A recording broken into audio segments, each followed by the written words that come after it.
Welcome to Your Health Reset, where we address the real root causes behind health issues today to get you rapid results on your health journey so you can be who you came here to be, mind, body, and spirit.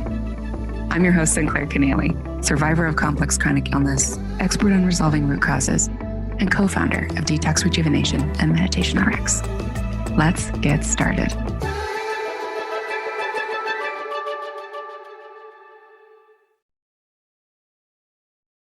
Welcome back to another episode of Your Health Reset with me, your host, Sinclair.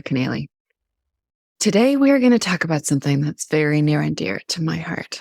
So we often have this resistance, right, to our health conditions, and it can feel like it's the worst thing that could ever happen to you, to have your body fail you, quote unquote, to have your body break down and resist you. And I used to have this negative meditation. It was literally a negative meditation that I would say all day long. That was like, I'm on the short bus with this body. I got the short end of the stick. My genes suck. Why am I so sensitive? Why me? Why do I have to fight this fatigue? Why am I down to 3 foods? Why do I look pregnant? Why am I throwing up on every continent in every major city? And why are my emotions like this? Why don't I feel like myself anymore?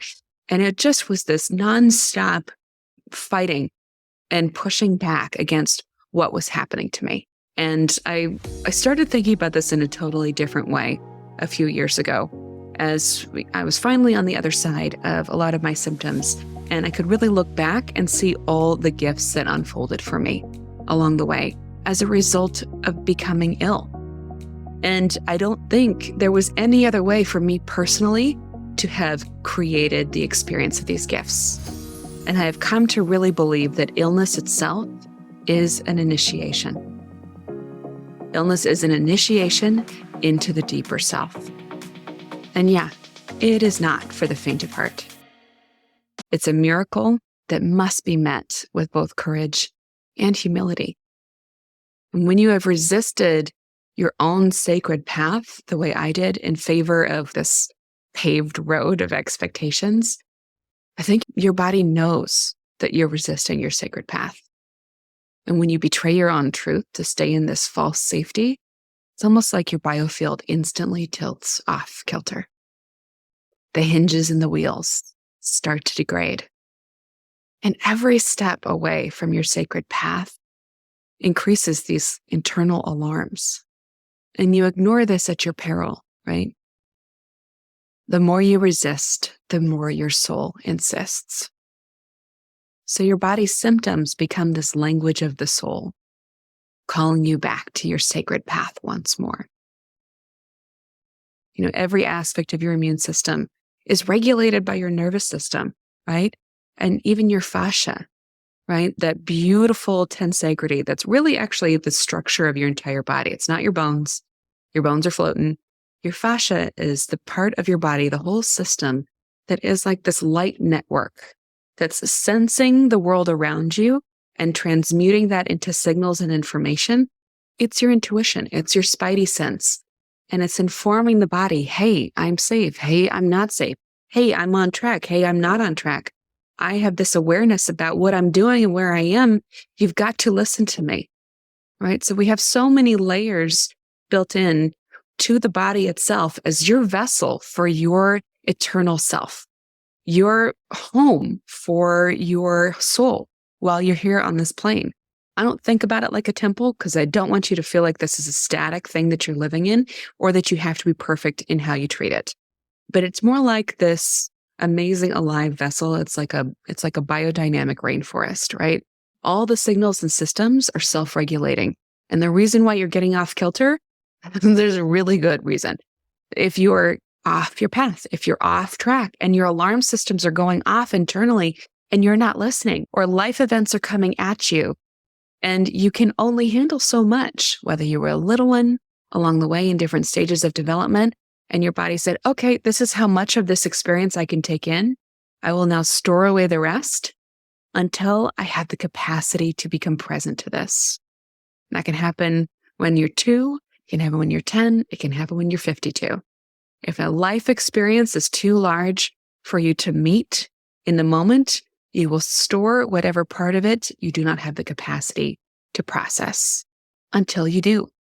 And illness is one of those ways that we process old experiences. It's one of those ways that we let things fall away that are no longer actually relevant or important to us because they're off track for us. We've outgrown them, right? Or we were never supposed to be investing our energy in that in the first place, right? It was not in alignment with who we really are. And yet we were doing it out of love for someone else or obligation.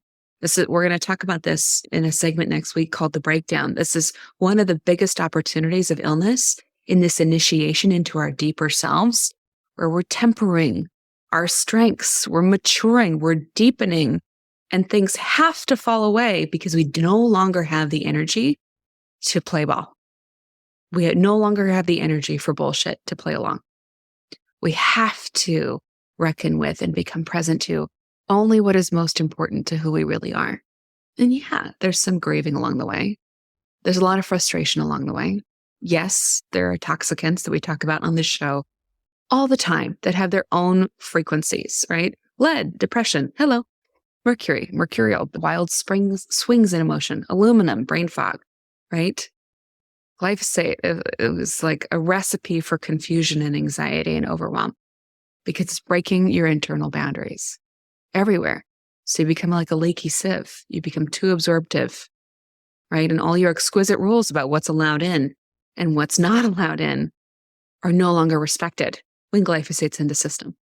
And your resilience, even in your joints, right?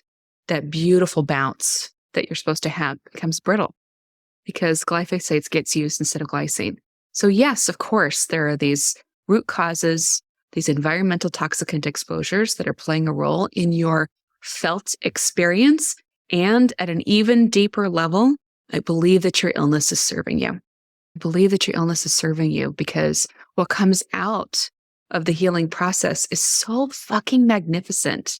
It's almost without words. It almost cheapens it to try to apply language to who you become and how you deepen and how you expand into this being that you are for this lifetime when you go through something deep like chronic illness.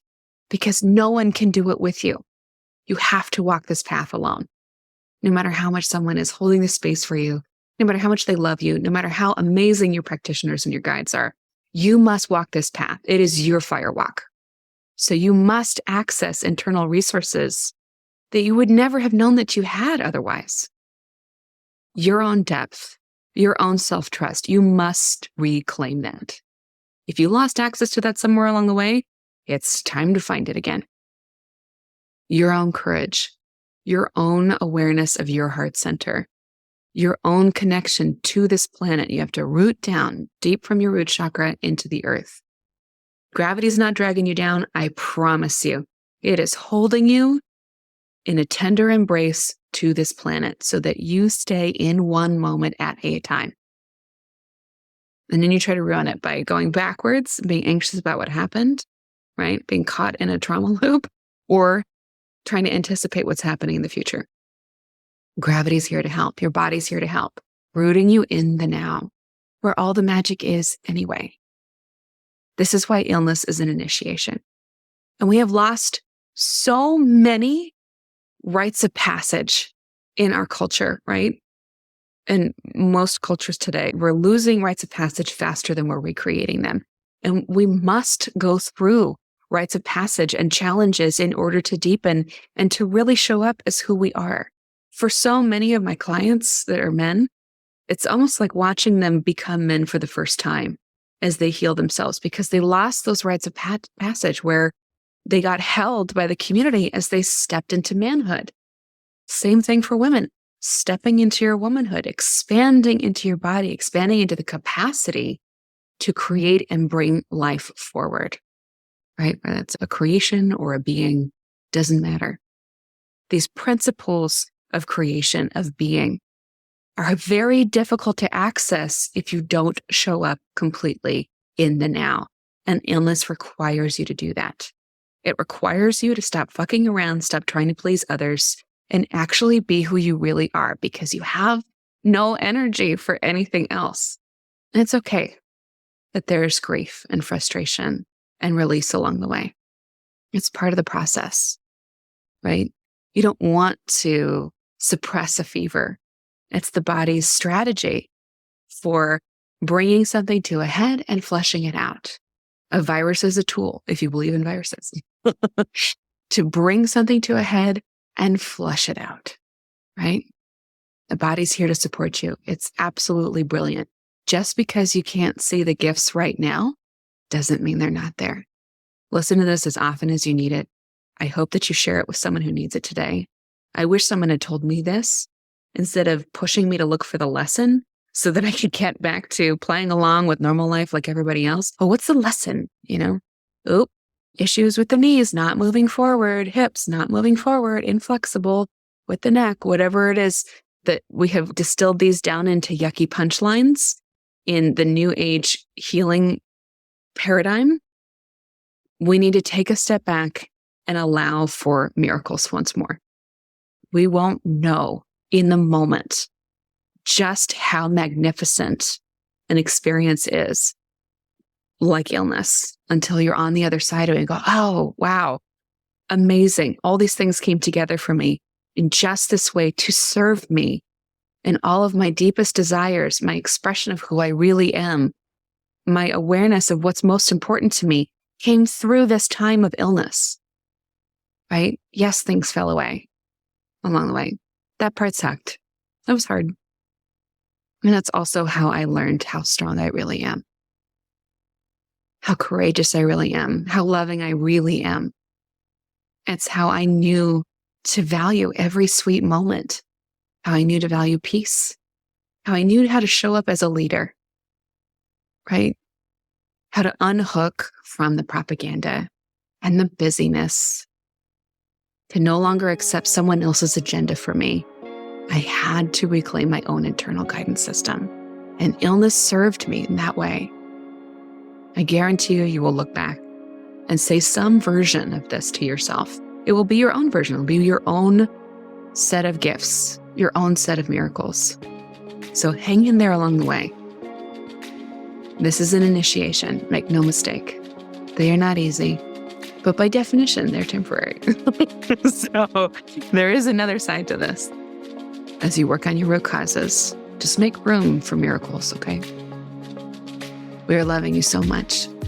And we're going to keep talking more about this and the opportunities that chronic conditions provide, even as we unpack, yes, the 3D, the biochemical, all that good stuff with the root cause medicine. Thanks for listening. Go to detoxrejuvenation.com to find the links in the show notes to everything we covered in this episode. Please subscribe, review, and share with other humans who need this precious information. Let's help each other. Until next time, love, Sinclair.